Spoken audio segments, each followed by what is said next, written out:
भगवान श्री राम का जीवन परिचय। नमस्कार दोस्तों, आपका स्वागत है आपके अपने चैनल सुनहरी संस्कृति में। आज हम बात करने वाले हैं प्रभु श्री राम के बारे में। प्रभु श्री राम के बारे में कौन नहीं जानता। सभी जानते हैं कि वे मर्यादा पुरुषोत्तम है और श्री विष्णु भगवान का 7वां अवतार है। आज के इस वीडियो में हमने श्री राम की जन्म कथा से लेकर उनकी समाधि लेने तक का विवरण किया है। अगर हमसे इस बीच कोई भूल चूक हो जाए तो हमें कृपया करके माफ कर दीजिएगा। अगर आपको यह वीडियो अच्छा लगे तो इसको जरूर शेयर कीजिएगा ताकि हम अपने प्रिय श्री राम के बारे में सबको ज्यादा से ज्यादा बता सके। तो चलिए आगे बढ़ते हैं। आगे बढ़ने से पहले चैनल को लाइक, शेयर और सब्सक्राइब करना मत भूलिएगा। भगवान विष्णु ने अपने 7वें अवतार में भगवान श्री राम के रूप में जन्म लिया था, जिसका मुख्य उद्देश्य रावण का वध करके धरती को पाप मुक्त करना था। वह धर्म की पुनः स्थापना करनी थी, किंतु श्री राम के रूप में उन्होंने एक ऐसा आदर्श स्थापित किया कि उनके जीवन की हर एक घटना हमारे लिए प्रेरणा बन गई। इसीलिए आज हम आपको श्री राम के जन्म से लेकर उनके समाधि लेने तक की हर घटना का वर्णन करेंगे। भगवान श्री राम का जन्म अयोध्या के नरेश दशरथ की 3 रानियां, जिनके नाम कौशल्या, कैकेयी व सुमित्रा थे। वही दूसरी ओर लंका में अधर्मी राजा रावण का राज्य था, जो राक्षसों का सम्राट था। उसके राक्षस केवल लंका तक ही सीमित नहीं थे, बल्कि वे समुद्र के इस पार दंडकारण्य के वनों में भी फैले हुए थे, जिसके कारण ऋषि मुनियों को भगवान की स्तुति करने व धार्मिक कार्यों को करने में समस्या हो रही थी। आकाश में स्थित देवता भी रावण के बढ़ते प्रभाव के कारण व्यथित थे। तब सभी भगवान विष्णु के पास सहायता मांगने गए। भगवान विष्णु ने कहा कि अब उनका 7वां अवतार लेने का समय आ गया है। इसके बाद उन्होंने दशरथ पुत्र के रूप में महारानी कौशल्या के गर्भ से जन्म लिया, जिसका नाम राम रखा गया। श्री राम के साथ उनके 3 सौतेले भाई भरत, लक्ष्मण व शत्रुघ्न का भी जन्म हुआ। श्री राम का अपने भाइयों के साथ गुरुकुल जाना। जन्म के कुछ वर्षों तक श्री राम अपने भाइयों के साथ अयोध्या में राजमहल में रहे। जब उनकी आयु शिक्षा ग्रहण करने की हुई, तब उनका उपनयन संस्कार करके गुरुकुल भेज दिया गया। श्री राम अयोध्या के राजकुमार तथा स्वयं नारायण अवतार होते हुए भी विधिवत रूप से गुरुकुल में रहकर शिक्षा ग्रहण की। उनके गुरु अयोध्या के राजगुरु महर्षि वशिष्ठ थे। वे गुरुकुल में बाकी आम शिष्यों की भांति शिक्षा ग्रहण करते, भिक्षा मांगते, भूमि पर सोते, आश्रम की सफाई करते व गुरु की सेवा करते। जब उनकी शिक्षा पूर्ण हो गई, तब उनका पुनः अयोध्या आगमन हुआ। ब्रह्मर्षि विश्वामित्र का श्री राम व लक्ष्मण को लेकर जाना। जब श्री राम विद्या ग्रहण करके अयोध्या वापस आ गए, तब ब्रह्मर्षि विश्वामित्र अयोध्या पधारे। उन्होंने दशरथ को बताया कि उनके आश्रम पर आए दिन राक्षसों का आक्रमण होता रहता है, जिससे उन्हें यज्ञ आदि करने में बाधा हो रही है। अतः वे श्री राम को उनके साथ चलने की आज्ञा दे।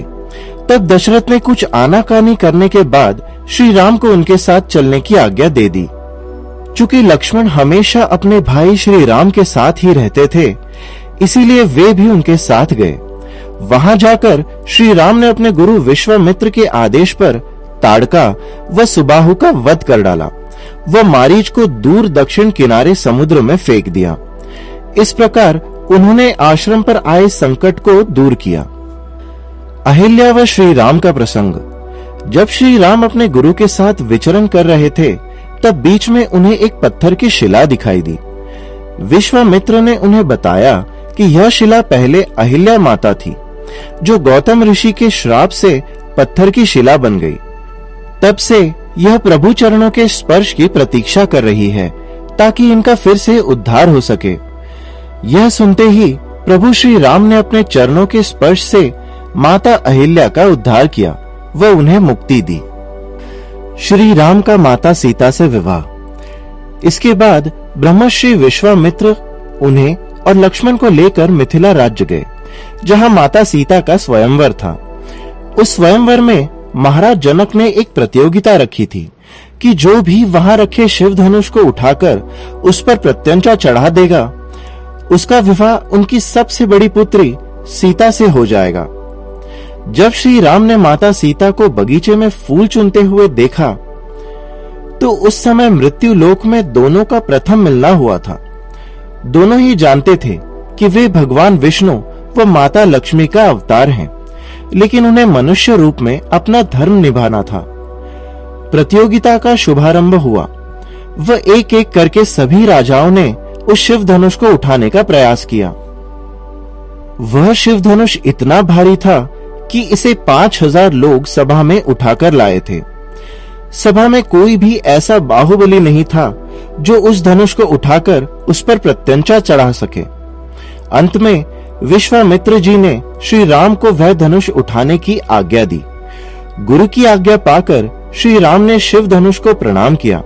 वह एक ही बार में धनुष उठाकर उस पर प्रत्यंचा चढ़ाने लगे, जिससे शिव धनुष टूट गया। यह दृश्य देखकर वहां उपस्थित सभी अतिथिगण आश्चर्यचकित थे। इसके पश्चात श्री राम का विवाह माता सीता से हो गया। भगवान परशुराम का श्री राम पर क्रोध। उस समय भगवान विष्णु के छठे अवतार भगवान परशुराम भी इसी धरती पर उपस्थित थे तथा शिव साधना में लीन थे। जब उन्होंने शिव धनुष टूटने की आवाज सुनी तो वे अत्यंत क्रोध में उस सभा में पहुंचे। उन्हें इतने क्रोध में देखकर सभी सभासद डर गए। वे शिव धनुष तोड़ने वाले को सामने आकर उनसे युद्ध करने की चुनौती देने लगे। परशुराम को इस तरह क्रोधित व श्री राम का अपमान देखकर लक्ष्मण अपना क्रोध रोक नहीं पाए। वह उनकी परशुराम से बहस होने लगी, लेकिन इसी बीच श्री राम ने न अपना संयम खोया व न ही कोई कटु वचन कहे।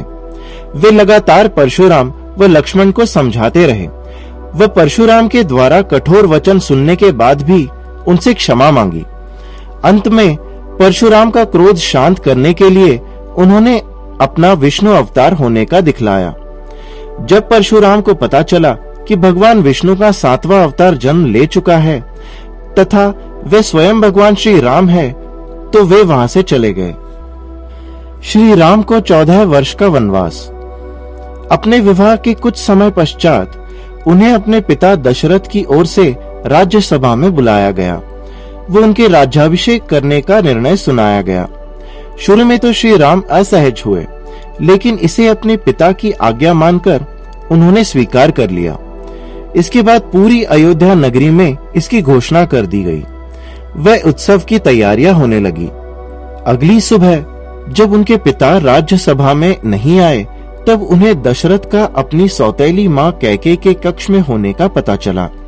वहां जाकर उन्हें ज्ञात हुआ कि कैकेयी ने राजा दशरथ से अपने पुराने 2 वचन मांग लिए हैं, जिनमें प्रथम वचन राम के छोटे भाई व कैकेयी पुत्र भरत का राज्याभिषेक था, व दूसरा वचन श्री राम को 14 वर्ष का वनवास। उनके पिता यह वचन निभा पाने में स्वयं को असहाय महसूस कर रहे थे, इसीलिए वे अपने कक्ष में बैठकर विलाप कर रहे थे। जब वे कक्ष में पहुंचे तो अपने पिता को दुखी पाया। उनके पिता ने श्री राम से कहा कि वह विद्रोह करके उनसे यह राज्य छीन ले तथा स्वयं राजा बन जाएं। श्री राम ने इसे सिरे से नकार दिया तथा अपने पिता के दिए गए वचनों को निभाने के लिए सहजता से वनवास स्वीकार कर लिया। इसके साथ ही उन्होंने अपनी माता कैकेयी से कहा कि यदि उन्हें भरत के लिए राज्य ही चाहिए था तो वे सीधे उनसे ही कह देती। वे प्रसन्नता से वह राज्य भरत को दे देते। श्री राम का अपनी पत्नी सीता व भाई लक्ष्मण सहित वनवास जाना। श्री राम ने अपने पिता का वचन निभाने के लिए वनवास जाने का निर्णय ले लिया। उनके साथ ही उनकी पत्नी सीता ने अपना पति धर्म निभाते हुए वनवास में जाने का निर्णय लिया। साथ ही हमेशा उनके साथ रहने वाला छोटा भाई लक्ष्मण भी उनके साथ चला। उस समय उनके 2 भाई भरत व शत्रुघ्न अपने नाना के राज्य कैकेयी प्रदेश में थे, इसीलिए उन्हें किसी घटना का ज्ञान नहीं था। जब श्री राम वनवास जाने लगे तो अयोध्या की प्रजा विद्रोह पर उतर आई।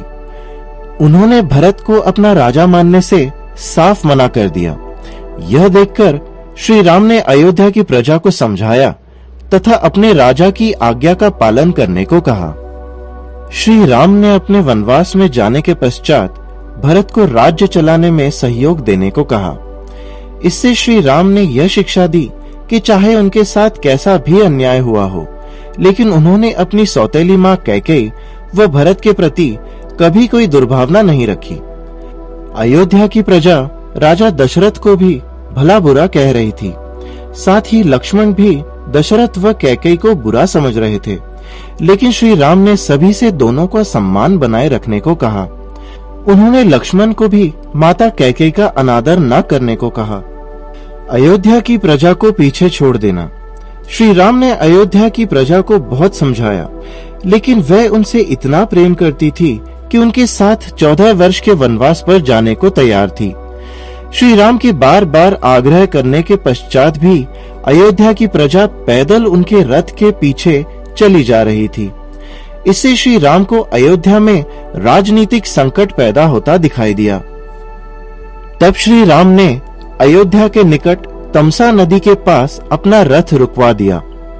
वह रात्रि वहां विश्राम करने को कहा। अयोध्या की प्रजा भी श्री राम के साथ वहां रुक गई। तब सभी सो गए। तब प्रातःकाल श्री राम जल्दी उठकर अपनी पत्नी सीता व लक्ष्मण के साथ निकल गए। बाद में जब अयोध्या की प्रजा उठी, तब उन्होंने पाया कि श्री राम अपना कर्तव्य निभाने के लिए अकेले निकल चुके हैं। तो वे सभी निराश होकर वापस अयोध्या लौट गए। अपने मित्र निषादराज गुह से मिलना। इसके बाद श्री राम आगे श्रृंगवेरपुर नगरी पहुंचे, जो कि एक आदिवासी स्थल था। वहां के राजा निषादराज गुह थे, जो आदिवासी समुदाय से थे। गुरुकुल में दोनों एक साथ ही पढ़े थे, इसीलिए दोनों के बीच में मित्रता हो गई थी। जब निषादराज को श्री राम के अपने नगरी के पास वन में आने का पता चला, तो वे पूरी प्रजा को लेकर वहां पहुंचे। वह उन्हें अपनी नगरी में रहकर विश्राम करने को कहा। उन्होंने तो श्री राम को 14 वर्ष तक अपनी नगरी का राजा बनाकर राज करने तक को कह दिया था। श्री राम ने उनका राज्य स्वीकारना तो दूर, नगर में जाने से भी मना कर दिया। अपने पिता के वचन के अनुसार उन्हें 14 वर्ष केवल वन में ही रहना था, तथा इस दौरान उनका किसी भी नगर में प्रवेश करना निषिद्ध था। इसीलिए उन्होंने निषादराज गुह का आमंत्रण विनम्रता पूर्वक अस्वीकार कर दिया। तब श्री राम के लिए वही वन में विश्राम करने की व्यवस्था की गई। श्री राम अपनी पत्नी सीता व भाई लक्ष्मण के साथ भूमि पर ही सोए। यहाँ ध्यान रखने वाली बात यह है कि लक्ष्मण अपने भाई श्री राम की सेवा में इतने लीन थे कि वे रात्रि में सोते तक नहीं थे। उन्होंने दिन में श्री राम व माता सीता की सेवा करने व रात्रि में उनकी सुरक्षा के लिए पहरा देने का निर्णय लिया था। इसीलिए लक्ष्मण 14 वर्ष तक सोए तक नहीं थे। केवट व श्री राम का प्रसंग। जो यात्रियों को अपनी नाव में नदी पार करवाता है, उसे केवट कहा जाता है। श्री राम को भी नदी पार करके उस किनारे तक पहुंचना था, किंतु केवट जानता था कि वे नारायण अवतार है। इसीलिए उसने श्री राम के सामने अहिल्या का प्रसंग दोहराया। वह कहा कि कहीं उनके पांव पड़ते ही उनकी नाव भी एक स्त्री में बदल गई तो उनका आय का साधन चला जाएगा। इसलिए उसने श्री राम को अपनी नाव में बिठाने से पहले उनके पांव धोने की शर्त रखी। श्री राम उसके भक्ति भाव को समझ गए। वो उसे यह आज्ञा दे दी। तब केवट ने पूरे भक्ति भाव से श्री राम की चरण वंदना की। वह फिर उन्हें अपनी नाव में बिठाकर नदी पार करवा दी। चित्रकूट में श्री राम व भरत का मिलन। यमुना पार करके श्री राम माता सीता व लक्ष्मण के साथ चित्रकूट के वनों में अपनी कुटिया बनाकर रहने लगे। कुछ दिन ही हुए होंगे कि उन्होंने देखा भरत समेत अयोध्या का पूरा राज परिवार, राजगुरु, अयोध्या की प्रजा व सैनिक वहां आ गए हैं। भरत के द्वारा उन्हें अपने पिता की मृत्यु का समाचार मिला।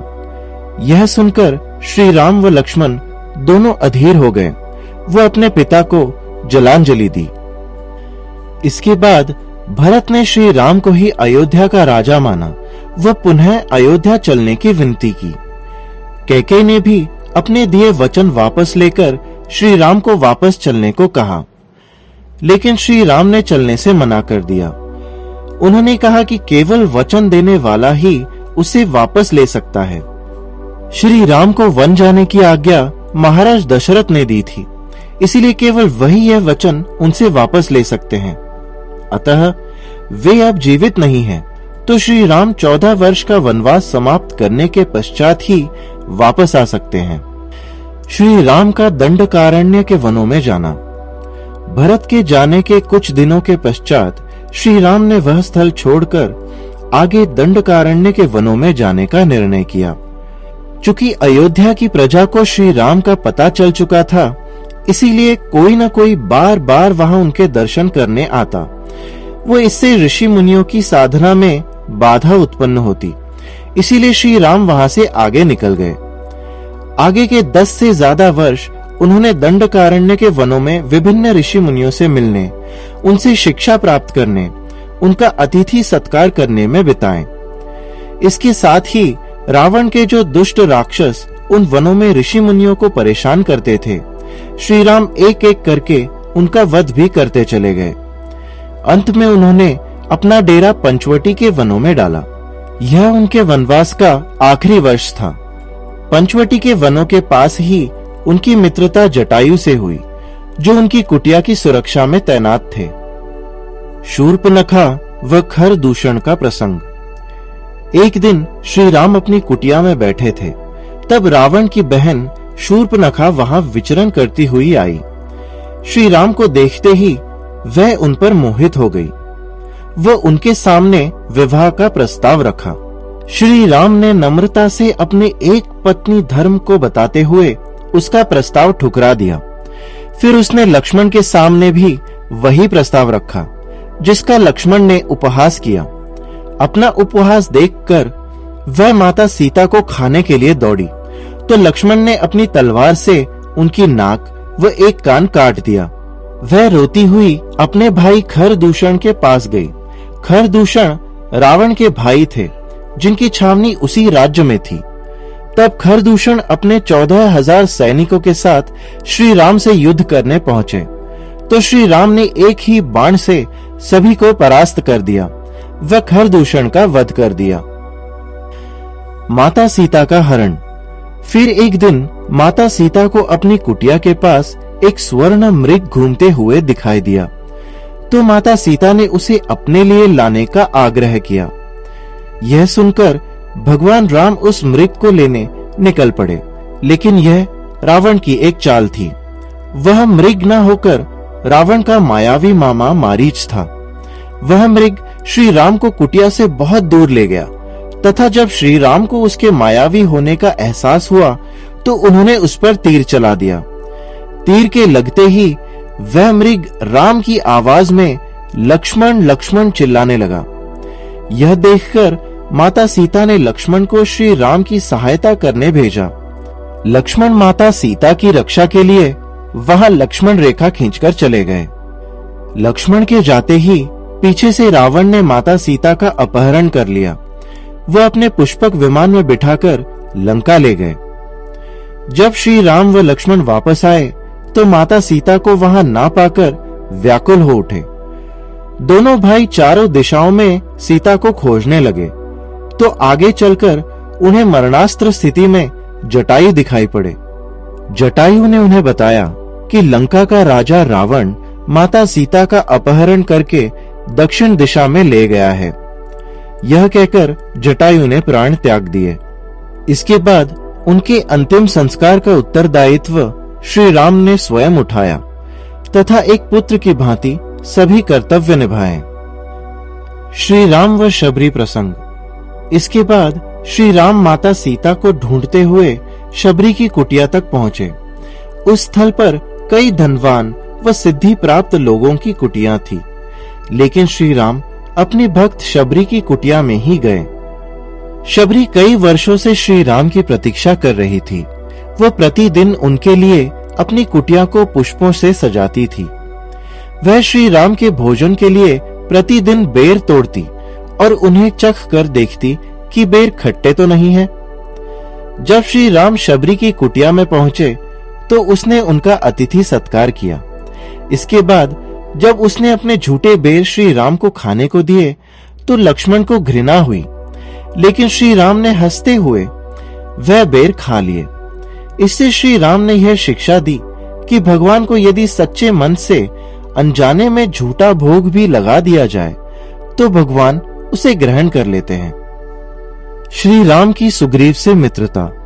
शबरी से सुग्रीव का पता पाकर वे ऋष्यमुख पर्वत पहुंचे, जहां उनकी भेंट अपने भक्त हनुमान से हुई। हनुमान के द्वारा उनकी भेंट सुग्रीव व उनके मंत्री जामवंत से हुई, जो अपने बड़े भाई बलि के द्वारा किष्किंधा राज्य से निष्कासित थे। श्री राम ने सुग्रीव से मित्रता की व दोनों ने एक दूसरे को वचन दिया कि श्री राम सुग्रीव को उनका खोया हुआ राज्य दिलवाएंगे तो सुग्रीव माता सीता को खोजने में सहायता करेंगे। इसके बाद श्री राम ने किष्किंधा नरेश व सुग्रीव के बड़े भाई बलि का एक वृक्ष के पीछे छुपकर वध कर डाला। बलि का वध छुपकर करना इसीलिए आवश्यक था क्योंकि उसे यह शक्ति प्राप्त थी कि जो भी उससे सामने से युद्ध करेगा तो उसकी आधी शक्ति बलि में आ जाएगी। माता सीता की खोज। 4 मास के पश्चात वानर सेना को चारों दिशाओं में माता सीता की खोज के लिए भेजा गया। कुछ दिनों के पश्चात दक्षिण दिशा में गए वानर दल में हनुमान ने आकर माता सीता का पता बताया। माता सीता को रावण ने अपनी ही नगरी लंका में अशोक वाटिका में रखा था। यह सुनते ही श्री राम ने वानर सेना को लंका पर चढ़ाई करने का आदेश दे दिया। राम सेतु का निर्माण। संपूर्ण वानर सेना श्री राम के नेतृत्व में समुद्र तट तक पहुंच तो गई, लेकिन उसे पार कैसे किया जा सकता था, यह मुश्किल आ खड़ी हुई। इसके लिए श्री राम ने समुद्र देव से प्रार्थना की, लेकिन उनके न मानने पर उन्होंने ब्रह्मास्त्र का अनुसंधान कर लिया। तब समुद्र देव ने प्रकट होकर उनकी सेना में से नल नीर नामक 2 वानरों को मिले श्राप की सहायता से समुद्र में सेतु बनाने को कहा। नल नीर को श्राप था कि उनके द्वारा समुद्र में फेंकी गई कोई भी वस्तु डूबेगी नहीं। तब केवल 5 दिनों में श्री राम की सेना के द्वारा समुद्र पर 100 योजन लंबे सेतु का निर्माण कर दिया गया, जो भारत के दक्षिणी छोर को लंका से जोड़ता था। विभीषण का श्री राम की शरण में आना। जब समुद्र पर सेतु निर्माण का कार्य चल रहा था, तब आकाश मार्ग से रावण का छोटा भाई विभीषण श्री राम की शरण में आया। उसने श्री राम को बताया कि वे विष्णु भक्त हैं तथा उनके द्वारा माता सीता को लौटाए जाने की बात सुनकर रावण ने उन्हें नगरी से निष्कासित कर दिया। इसीलिए वे श्री राम की शरण में आए हैं। श्री राम ने शत्रु के भाई होते हुए भी अपनी शरण में आए प्राणी की रक्षा करना अपना धर्म समझा। साथ ही हनुमान ने भी उन्हें बता दिया था कि जब वे माता सीता का पता लगाने लंका गए थे, तब उन्हें वहां यही एक सज्जन पुरुष मिले थे। इससे श्री राम ने यह संदेश दिया है कि आपकी शरण में यदि शत्रु भी आए तो उसकी सहायता करनी चाहिए। श्री राम व रावण युद्ध। इसके बाद श्री राम व रावण की सेना के बीच भीषण युद्ध शुरू हो गया। इस युद्ध में रावण के सभी भाई बंधु मित्र योद्धा मारे गए व अंत में रावण की भी मृत्यु हो गई। साथ ही श्री राम की सेना पर भी कई बार विपत्ति आई। रावण वध के बाद श्री राम का लंका लौटा देना। जब रावण का वध हो गया तो मंदोदरी सहित उसकी सभी पत्नियां वहां आकर विलाप करने लगी। रावण के अहंकार स्वरूप उसके कुल में सभी का वध हो चुका था। तब केवल रावण के नाना माल्यवान बचे थे। इसके अलावा केवल विभीषण थे जो श्री राम के पक्ष में थे। रावण वध के पश्चात लंका के राज परिवार से एकमात्र जीवित पुरुष माल्यवान जी आए। वह श्री राम के चरणों में लंका के राजा का मुकुट रखकर उनकी अधीनता स्वीकार कर ली। तब श्री राम ने सभी लंका वासियों के सामने घोषणा की कि उनका लक्ष्य कदापि लंका पर आधिपत्य जमाना या उसे अयोध्या के अधीन करना नहीं था। उनका लक्ष्य केवल पापी रावण का अंत करना वह अपनी पत्नी सीता को सम्मान सहित वापस पाना था। यह कहकर उन्होंने विभीषण को लंका का अगला राजा घोषित कर दिया तथा लंका पुनः लंका वासियों को लौटा दी। माता सीता की अग्नि परीक्षा। विभीषण को लंका का राजा घोषित करने के पश्चात उन्होंने माता सीता को मुक्त करने का आदेश दिया। इसके बाद उन्होंने लक्ष्मण को अग्नि का प्रबंध करने को कहा ताकि सीता अग्नि परीक्षा देकर वापस आ सके। यह सुनकर लक्ष्मण क्रोधित हो गए तो श्री राम ने उन्हें बताया कि जिस सीता को रावण उठाकर लेकर गया था वह असली सीता नहीं बल्कि उनकी परछाई मात्र थी। असली सीता को उन्होंने हरण से पहले ही अग्निदेव को सौंप दिया था, क्योंकि रावण इतना भी शक्तिशाली नहीं था कि माता लक्ष्मी के स्वरूप मां सीता का हरण कर सके। इसके बाद अग्नि का प्रबंध किया गया व उसमें से भगवान श्री राम को अपनी पत्नी सीता पुनः प्राप्त हुई। अयोध्या वापसी व राज्याभिषेक। इसके बाद श्री राम पुष्पक विमान से अयोध्या लौट आए। उस दिन कार्तिक मास की अमावस्या थी, जो कि वर्ष की सबसे काली रात होती है। लेकिन अयोध्या वासियों ने अपने राजा श्री राम के वापस आने की खुशी में पूरी नगरी को दियों से रोशन कर दिया था। दूर से ही देखने पर अयोध्या जगमगा रही थी। असंख्य दीपों के बीच श्री राम का अयोध्या में आगमन हुआ। आज इस दिन को हम सभी दीपावली त्योहार के नाम से मनाते हैं। इसके बाद विधिवत रूप से श्री राम का राज्याभिषेक हुआ। राजा बनते ही श्री राम ने अपनी प्रजा की भलाई के लिए कार्य करना शुरू कर दिया। उनके राज्य में किसी को भी श्री राम से मिलने का अधिकार था तथा सभी अपने राजा का आदर करते थे। माता सीता का त्याग। कुछ समय बाद विधि ने ऐसी चाल चली कि श्री राम व माता सीता का वियोग हो गया।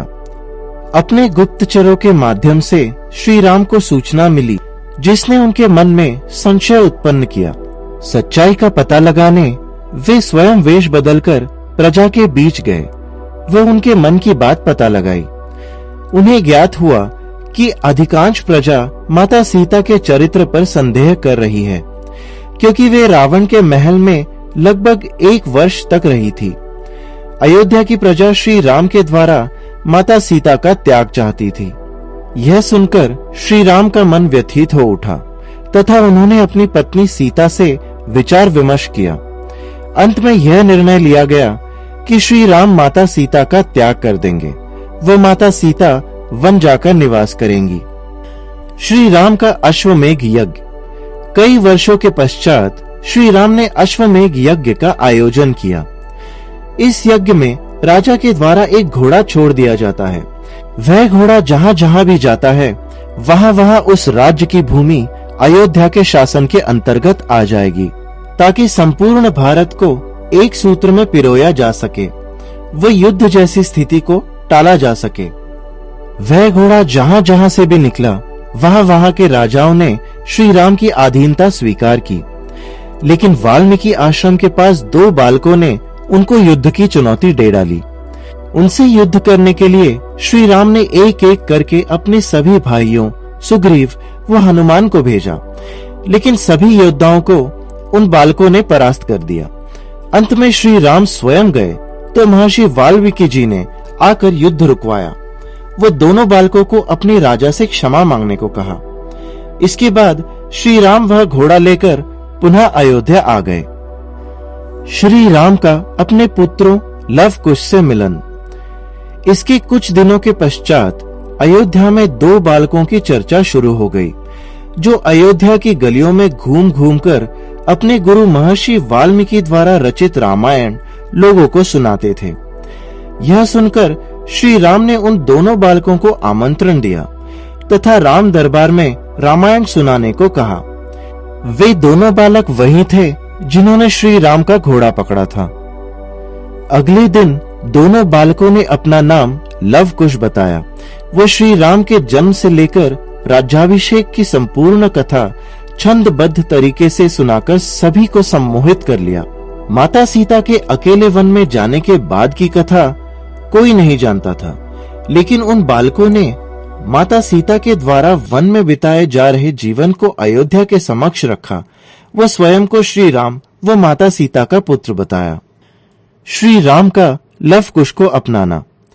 यह सुनकर वहां खड़े सभी लोग आश्चर्यचकित रह गए तथा श्री राम भी अधीर हो गए। लेकिन एक राजा का कर्तव्य निभाते हुए उन्होंने स्वयं माता सीता को राज दरबार में आकर यह बताने को कहा कि ये दोनों उन्हीं के पुत्र हैं। अगले दिन माता सीता राज दरबार में आई तथा द्रवित होकर यह घोषणा की कि यदि ये दोनों श्री राम व उन्हीं के पुत्र हैं तो यह धरती फट जाए व माता सीता उसमें समा जाए। इतना सुनते ही धरती फट पड़ी व माता सीता उसमें समा गई। श्री राम यह देखकर माता सीता को पकड़ने दौड़े, लेकिन बचा नहीं सके। इससे वे विलाप करने लगे तथा अत्यंत क्रोधित हो गए। तब भगवान ब्रह्मा ने प्रकट होकर उन्हें उनके असली स्वरूप का ज्ञान करवाया तथा बताया कि अब माता सीता से उनकी भेंट वैकुंठ धाम में ही होगी। इसके बाद श्री राम का मन शांत हुआ व उन्होंने अपने दोनों पुत्रों लव व कुश को अपना लिया। श्री राम का सरयू नदी में समाधि लेना। माता सीता के जाने के बाद श्री राम ने अयोध्या का राजकाज कुछ वर्षों तक और संभाला। इसके बाद उन्होंने अपना साम्राज्य अपने दोनों पुत्र लव कुश व भरत लक्ष्मण व शत्रुघ्न के पुत्रों में बांट दिया व स्वयं जल में समाधि ले ली। समाधि लेने से पहले वे जानते थे कि लक्ष्मण व हनुमान उन्हें ऐसा करने नहीं देंगे। इसीलिए उन्होंने हनुमान को तो पाताल लोक भेज दिया तथा लक्ष्मण का योजना के तहत त्याग कर दिया। अपने त्याग के बाद लक्ष्मण ने सरयू नदी में समाधि ले ली। उसके बाद श्री राम ने अपने बाकी दो भाइयों व अयोध्या की प्रजा के कुछ लोगों सहित जल में समाधि ले ली व अपने धाम को पहुंच गए। इस प्रकार श्री राम अपने अवतार का उद्देश्य पूर्ण कर पुनः अपने धाम वैकुंठ पधार गए। तो यह था भगवान श्री राम के जीवन का परिचय एवं संक्षेप में वर्णन। यह सब जानकारी हमने सामान्य पुस्तकों एवं इंटरनेट से ली है। अगर कोई भी भूल चूक हो तो कृपा करके माफ कर दीजिए और हमारे चैनल को अपना प्यार एवं आशीर्वाद देते रहिएगा ताकि ऐसे ही जानकारियों के साथ हम आपके सामने प्रस्तुत होते रहेंगे। धन्यवाद। कमेंट सेक्शन में जय श्री राम लिखना मत भूलिएगा।